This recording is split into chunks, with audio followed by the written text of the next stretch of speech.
This video teaches you how to insert rows in Excel using shortcuts.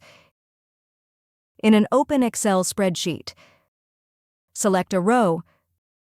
Press Ctrl+Shift+ at the same time to insert a row.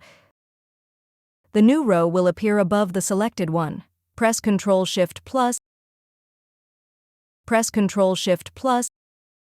Press Ctrl+Shift+. Another way, select a row. Click on Insert.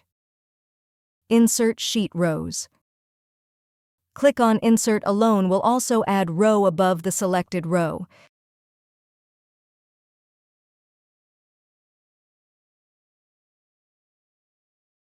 If you found this video helpful, kindly like and subscribe.